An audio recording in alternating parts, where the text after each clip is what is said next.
जय श्री राम। नमस्कार सभी भाइयों को।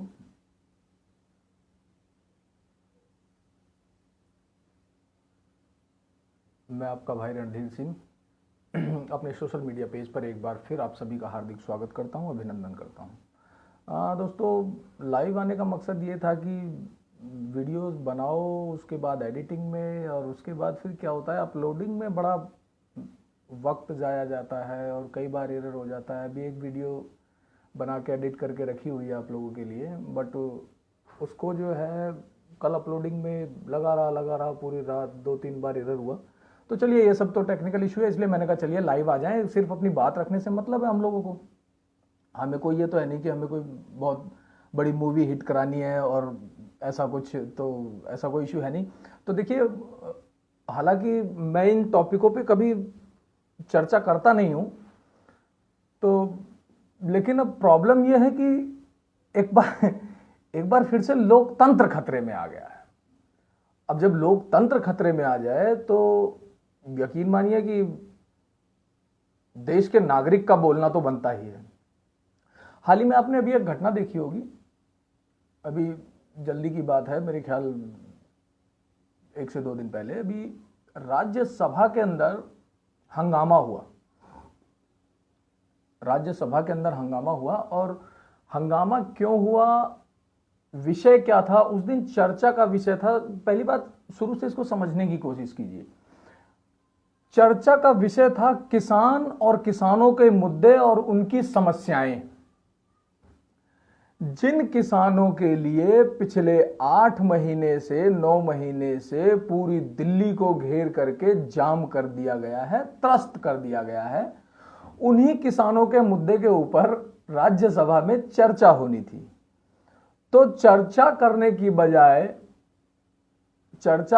बजाय पूरा विपक्ष आक्रोशित हो गया कि इससे पहले चर्चा शुरू हो, पूरा ड्रामा, हंगामा, और ये देखिए यहां से वहां फेंकना और बेंचों पे चढ़ जाना, जैसा कि वीडियोस वायरल हो रहे हैं, आप लोगों ने देखा भी होगा यार। तो अब ये देखिए कि कुछ है मेरे पास, सांसद बाजवा जी मेज पे ही चढ़ चुके, मेज पे चढ़ गए, मेज पे चढ़ के हंगामे करने लगे। और एक डोला सेन करके कोई सांसद है उनकी, उन्होंने तो गिरेबान तक मार्शल होके पकड़ के झटक दिए। वो तो एक्चुअली पावरफुल हैं, वो तो पहले से काफी फेमस भी हैं। तो अब उस दौरान क्या होता है कि क्योंकि देखिए संसद है, राज्यसभा है, तो ये सब हमारे देश की, मतलब देश का व्यक्तित्व, जैसे किसी इंसान का व्यक्तित्व उसका व्यवहार तय करता है, उसी तरीके से हमारा संसद और हमारी राज्यसभाएं हमारे देश का व्यवहार, हमारा आचरण तय करती हैं, उसकी छाप छोड़ती हैं पूरे विश्व के ऊपर। तो सीसीटीवी कैमराज ऑफ हो गए। सीसीटीवी कैमराज जब बंद हो गए तो विपक्ष के नेताओं ने कहा कि भाई, क्योंकि सेशन लाइव चलता है, जय श्री राम अनूप भैया, जय श्री राम। तो सेशन लाइव चलता है, तो इस वजह से, क्योंकि लाइव टेलीकास्ट होता है, तो अगर ये छवि जाएगी जो आप लोग प्रस्तुत कर रहे हैं संसद के अंदर, तो वैश्विक पटल पे कितनी इज्जत बननी है देश की, जिस देश के लिए आप लोग कहते हो लोकतंत्र खतरे में आ गया, लोकतंत्र खतरे में आ गया। पिछले मतलब 7 सालों से लगातार लोकतंत्र खतरे में है, और वो आया क्यों, मैं आपको अभी इस पे भी क्लियर कर देता हूं। पहले तो ड्रामे हुए, बेंचेस पे चढ़ दिए गए, फाइलें फेंक के चेयरपर्सन के ऊपर फेंकी गई। बहुत सारे वीडियोस वायरल हैं, आप लोग देखिएगा, आप लोगों को सोशल मीडिया पे मिलेंगे। मैं तो इसलिए अब इतना ज्यादा क्यों एडिटिंग करें और ये करें और वो करें, वो फिर वीडियोस आपको दिखाएं। और अगर किसी भाई को इच्छा होगी देखने की और अभी तक नहीं देख पाए हैं, तो आप लोग बताइएगा, कमेंट कर दीजिएगा, आप लोग मुझे नंबर अवेलेबल कराइएगा, मैं आप लोगों को व्हाट्सएप कर दूंगा। तो इतना भयंकर ड्रामा, इतना भयंकर ड्रामा कि मतलब उसमें एक वहीं की महिला कर्मचारी को चोट भी आ गई, शायद दरवाजा लगा, क्या हुआ, मतलब कुल मिलाकर के पूरी तरीके से हंगामा हुआ। और उसको विपक्ष के नेताओं ने अपने मोबाइल्स में शूट किया। जब उन्हें पता लगा कि लाइव टेलीकास्ट, सीसीटीवी कैमरे बंद हो चुके हैं, तो उन्होंने अपने अपने मोबाइल से शूटिंग करनी शुरू की। जैसा कि आप लोग सोशल मीडिया पे वीडियोस में देखेंगे तो आप लोगों को प्रत्यक्ष रूप से नजर आएगा। अच्छा वो शूटिंग किस लिए? वो इसलिए कि यार लाइव टेलीकास्ट तो हो नहीं रहा, हम जो इतना हंगामा कर रहे हैं इसको हमें मतलब जनता के दिमाग में जो उनका ब्रेन वॉश करना है, उनको दिखाना है कि देखिए हम आप लोगों के लिए कितने भयंकर तरीके से लगे हुए हैं। तो भाई ये तो नुकसान वाली बात हो गई। अब नुकसान वाली बात होगी तो शूटिंग खुद स्टार्ट कर दी कि इसको शूट कीजिए। मोबाइलों से शूटिंग करके अपने कुकृत्यों को खुद ही वायरल कर दिया गया। अच्छा उस वक्त तो कर दिया, उस वक्त वायरल हो गया, लेकिन जब उसको दोबारा उन्होंने स्वयं देखा, उन्हें तो लगा कि अभी तो हा हुल्लड़ कर रहे हैं, जैसे आप लोगों को भी लगता होगा कि कोई दोस्त वीडियो बनाए और हम कोई करते हैं कि भाई ये अच्छी बात और वो अच्छी बात, और उसके बाद जब बाद में हम उसको देखते हैं तो कई बार हमें ऐसा एहसास होता है कि यार ये तो हमने बहुत गलत कर दिया भाई, ये तो हम करना कुछ और चाह रहे थे, हो कुछ और गया, तो फिर हम उसको डिलीट करते हैं। लेकिन अब इसको आप डिलीट कैसे करेंगे जो वायरल हो गया, जिसको आपने खुद ही सोशल मीडिया पे जो है वायरल कर दिया। तो अब क्या किया जाए? पासा तो उल्टा पड़ गया। अब पासा उल्टा पड़ गया, जब लगा कि यार ये तो चाल उल्टी पड़ गई, तो तुरंत लोकतंत्र खतरे में आ गया। जैसा कि 2014 से लगातार लोकतंत्र खतरे में आ रहा है। देखिए मैं ऐसे विषयों पे बोलता नहीं हूं, लेकिन देखिए कुछ ऐसे टॉपिक आ जाते हैं कि जिनके ऊपर बोलना बहुत जरूरी होता है। तो अब लोकतंत्र खतरे में आ गया, तो अब क्या किया जाए क्योंकि चाल तो उल्टी पड़ गई पप्पू भैया की। तो फिर माननीय राहुल गांधी जी और पूरे विपक्षी गण निकल करके तख्तियां लेकर के सड़कों पे आ गए। अब सड़कों पे आ गए तो अब आकर के तथ्य क्या दे रहे हैं कि भाई महिला सांसदों के साथ पुरुष मार्शलों ने बदतमीजी की और पुरुष सांसदों को पीटा गया, मारा गया सदन में। और यहां तक बताया जा रहा है कि बाहर के गुंडे बुला करके उनको मार्शल्स की ड्रेस पहना करके सांसदों की पिटाई करवाई गई। अरे बाप रे बाप! अरे भैया अगर यही करना होता सरकार को तो अभी 9 महीने से पूरी दिल्ली को घेर करके बंधक ना बनाया गया होता। किसान आंदोलन एक बार और भी हुआ था ना आदरणीय, आपकी दादी जी के राज में भी किसान आंदोलन हुआ था, याद है? दिल्ली में गोलियां चली थी, कितने किसान मरे थे, याद है ना आपको? वो भी किसान आंदोलन था। तो उस वक्त लोकतंत्र खतरे में नहीं आता है, लेकिन जब इनके कुकृत्य जो है कि चाल चलते हैं शकुनी की तरह, लेकिन जब पासा उल्टा पड़ जाता है तो तुरंत लोकतंत्र खतरे में आ जाता है। अच्छा न्यूज चैनलों पे अब यह दुहाई दी जा रही है कि जी मारा पिटाई की गई, तो प्रूफ कुछ नहीं है। जिस तरीके से 2014 से लोकतंत्र लगातार खतरे में आ रहा है, लेकिन अभी तक साबित एक बार भी नहीं कर पाए, उसी तरीके से कि हमें मारा। अच्छा जो वीडियोस वायरल हो रहे हैं उसमें यह दिखाया जा रहा है बाकायदा महिला सांसद गिरबान पकड़ रही है और खींच रही है, पूरी ताकत लगा रही है कि मतलब बस चले तो क्या कर दें। और बाजवा जी बेंच पे चढ़े हुए हैं, वहां से जिंदाबाद जिंदाबाद। और वो क्या नाम, आम आदमी पार्टी के संजय जी, उन्होंने तो धरना ही दे दिया। वो तो बिल्कुल चौकड़ी मार के वही बैठ गए। उनके ऊपर भी एक टॉपिक है मेरे पास, अभी जल्दी में उनका भी एक बयान आया, तो उसके ऊपर हम लोग कल बात करेंगे, या हो सका अगर शाम को टाइम मिला तो फिर शाम को एक बार फिर से एक लाइव सेशन लेकर के आप लोगों के सामने हाजिर होऊंगा। तो एक्चुअल में ये भी बहुत ज्यादा जरूरी है भाइयों, क्योंकि देखिए अपना हिंदुत्व तो अपने धर्म को लेकर के तो हम लोग चल ही रहे हैं, लेकिन जो बेवजह के प्रोपोगंडास फैला करके ये नुकसान हमारा ही है। ये वही केजरीवाल, ये वही संजय सिंह है कि जो वादा करके आए थे कि राजनीति शिक्षा के ऊपर होनी चाहिए, कभी धर्म के ऊपर राजनीति नहीं होनी चाहिए। वो पूरे दिल्ली को रोहिंग्याओं से पाट रहे हैं, वो रोहिंग्या जिन्होंने अभी ताजा बंगाल में हाहाकार मचाया है, जिन्होंने कत्लेआम मचाया है, उन रोहिंग्याओं से पाट रहे हैं। मतलब एक जगह देखते हुए भी कि मौत के मुंह में जनता को झोंका जा रहा है, ये वो लोग हैं।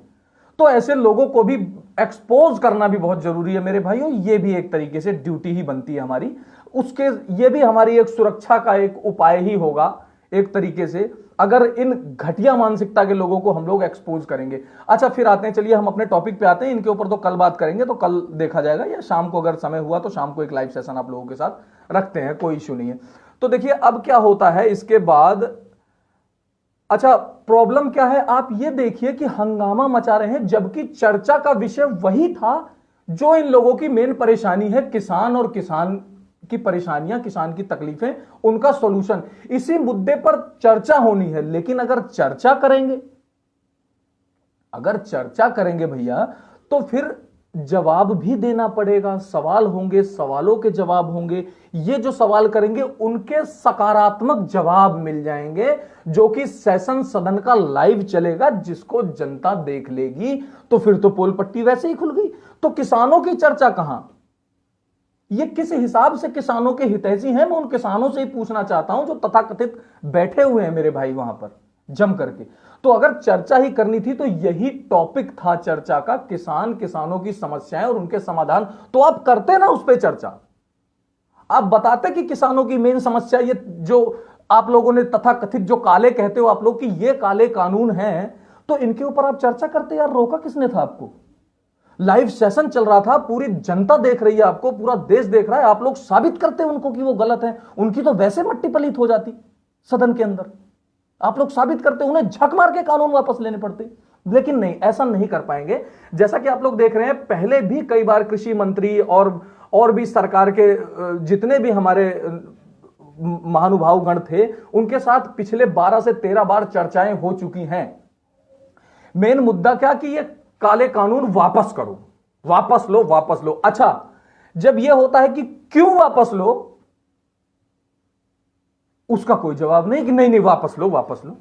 अरे क्यों वापस लो, उसका कभी आपने नहीं सुना होगा कि क्यों वापस लो, उसका किसी के पास कोई जवाब नहीं। उसके लिए चर्चा नहीं करेंगे। अगर चर्चा करेंगे तो भैया एक्सपोज हो जाएंगे, खुद एक्सपोज हो जाएंगे। इसलिए ड्रामेबाजी की इन्होंने, और ड्रामेबाजी की। और देखिए कि कहते हैं ना कि जब आप यहां से साफ नहीं है ना, आपकी नीयत साफ नहीं है, तो आप कितने भी चालें चलिए, कितनी भी गुड़ चालें चलिए, आपको एक्सपोज होना ही होना। जैसे खुद हो गए और अब राहुल जी निकल पड़े हैं झंडा लेके लोकतंत्र को मजबूत करने। तो चलिए राहुल भैया कीजिए, और हम आपके साथ हैं। और आगे फिर आप एक बार लोकतंत्र मजबूत कीजिएगा, आगे फिर आपका भाई रणधीर सिंह आपकी बजाने के लिए इसी तरीके से हाजिर रहेगा। तब तक चलता हूं मेरे भाइयों। अच्छा यार, शेयर भी करते रहा करो, ठीक है? आप लोग तो जितने मेरे भाई बंधु हैं, आप लोग तो जुड़े हुए हो, तो आप लोगों तक तो मेरी बात पहुंच जाती है। लेकिन इसको आगे भी पहुंचाया करो, ताकि लोकतंत्र को खतरे में आने से हमारे माननीय विपक्षी गण उसको बचा सकें, आप लोगों तक जागरूकता को पहुंचा सकें, जिस कदर ये लोग पहुंचाते हैं और पहुंचाते आए हैं। तो चलिए, हम तो छोटे मोटे आदमी हैं, उतने बड़े नहीं हैं कि भाई उतने महानुभाव, उतने बुद्धिजीवी की अब इनकी तरीके से तख्ती लेकर के हम लोग आए, लोकतंत्र खतरे में आ जाए। अच्छा, एक चीज को ध्यान दीजिएगा, लोकतंत्र खतरे में 2014 के बाद से लगातार कंटिन्यू आ रहा है, लेकिन साबित अभी तक नहीं हुआ है, एक बार भी साबित नहीं हुआ है। तो चलता हूं मेरे भाइयों, यही सब चीजें थी। अच्छा हाँ, कानून वापस भी करना, तो एक चीज और मैं बताता हूं यार। अच्छा, ये कानून वापस क्यों करना? ये वही कानून है, सबसे बड़ी बात की, ये कानून भी वही है कि जिसकी वकालत मनमोहन सिंह जी संसद में बहुत पहले कर चुके हैं, सेम टू सेम, और उनके रिटर्न बयान कई बार सोशल मीडिया पे वायरल हो चुके हैं। ये वो कानून है। लेकिन हाँ, वापस क्यों लो? क्योंकि यार ये भाजपा ने बना दिया, विपक्ष ने नहीं बनाया, भाजपा ने बनाया, तो ये कानून वापस लो। और अगर यही एक मेन वजह है कि भाजपा ने बनाया है, कानून वापस लो, तो मेरे भाई पिछले 70 सालों में आप लोगों ने भी बहुत सारे कानून बनाए हैं, तो तब वो भी विपक्ष में थे ना, तो वो कानून तो उन्होंने भी नहीं बनाए थे। तो अगर आप विपक्ष में हो और आज ये उनके बनाए कानून वापस होने चाहिए, इसलिए क्योंकि उन्होंने बनाए हैं, तो वो कानून भी ना आपके तो एक से एक चर्चित कानून है यार। मुसलमान 10 शादी करे, मुस्लिम समुदाय 10 शादी करे, कोई प्रॉब्लम नहीं, लेकिन हिंदू मैरिज एक्ट आपने 1956 में ही ठोक दिया हिंदुओं के ऊपर, कि अगर हिंदू ने दूसरी शादी कर ली एक होते हुए तो पिछवाड़ा लाल कर दिया जाएगा। भाई ये ध्यान रखो। तो ऐसे बहुत सारे कानून हैं, इनके ऊपर अगर कभी टॉपिक लेके आया तो आऊंगा मैं। तो इस तरीके से तो वो सारे कानून वापस होने चाहिए भाई, सारे कानून वापस होने चाहिए जिस तरीके के आपने कानून बनाए हैं। जो अल्पसंख्यकों को लेकर के जो उनकी लॉटरियां निकाल रखी हैं आप लोगों ने, मंत्रालय बना बना करके, ये जो कानून की आड़ में जो झोंक रहे हो सुविधाएं, जो एक बहुसंख्यक समाज के हक को जबरदस्ती वहां ठूस रहे हो, कि जिसका हिंदुस्तान की उन्नति में, उसके टैक्स में 1% का योगदान नहीं है।